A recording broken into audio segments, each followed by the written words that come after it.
Hey, well, I'm here with Peter Mezitt from Weston Nurseries. So excited. We've been taking a look outside at your hard work, the work of your crew all morning long. And oh my gosh, it is so uplifting to be able to look out the window and come out here and see color. Absolutely. Finally color. And there is a lot of color early in the year. Look at this. This is like a flower show, right? Well, deceivingly, because I would think, you know, we're still talking freezing temperatures at night. How much color can we really add to the garden at this time of the year? Yeah, and you guys have done it. So what did you choose to go with here? Well, everyone knows pansies. You can see we have blue and white pansies scattered throughout here. And the pansies actually can live all through the winter in some zones south of here. Around here, it's pretty much April 1st that you can start to plant them out, but they'll take temperatures down into the low 20s, no problem. That's the thing, you know, our afternoons as of today are going to start warming back into the 50s, but we've still got some pretty cool overnights, so they're good. You don't have to cover them. They're good. They show a little bit of frost signs, but they bounce right back, and they'll stay blooming into June or even longer if you pinch them back. Should you avoid watering them right, like as the sun's going down or anything, as it's getting colder? No, actually water's good for cold temperatures, so you can water them, but they don't want to be too wet. Look at that. I learned something new today. All right, so you did plenty more. I mean, I can't believe you guys took out like these big old planters and added some trees and everything. So tell me something else that you added here. Well, you can see these are Pieris, otherwise known as Andromeda, and they are a little ahead of their normal flowering schedule because we bought these in from a point south of here, but you can see they have white flowers, and those last a couple months as well. And then the foliage has new red growth on the tips.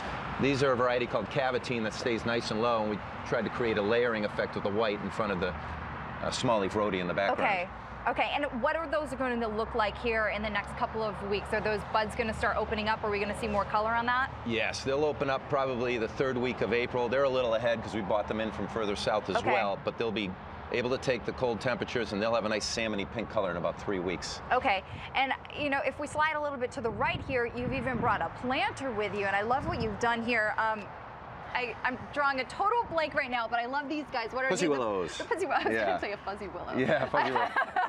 Well, these are like this in the landscape, and right now you can go out and find some, and actually this is a great early season planter example here with pansies on the bottom, and then your thriller is the So those are actually alive. Those aren't just They're alive stuck in now, there. yeah. They won't be alive for much longer. Actually, willow tend to stay alive even after you cut the branches. Really? You could probably root them in if you wanted to. So is this a good time of the year to consider the planters? Is there ever a bad time of the year to consider a planter? This is the time to start your spring planter. The pansies and the pussy willow. You can use other things like daffodils that we had down here to add more color as well. But this is the first planter of planter season. Okay, and question for you here. I know, you know, it's been a very cold winter. It's been a very snowy winter as well. Come on over. How are people feeling? Are people ready to start gardening? Oh, I wish they were. They're this close. It's got to be, you know, at least 50 degrees, I feel, for people to get out in their yards and get excited and say, I got to do some stuff. This weekend will be good then, right? This weekend will be the 50s, start. even up to 60 on Sunday. You think that's going to help? Oh, we're looking forward to that. What's going to sell out first? Well, these types of plants that are in flower always sell first, but people have to think about things that are coming along next, like that rhododendron with the pink blossoms that I showed you. And as people are getting their gardening bugs, is there anything that you should tell them to, you know, hold off just a little while? I know you're eager to get out there, but is there something they should not put in the ground quite yet? There's still, with annuals in particular, you don't want to go by tomatoes now. You don't want to be going by non-hardy annuals that are just going to freeze up and die if it gets below 32 degrees.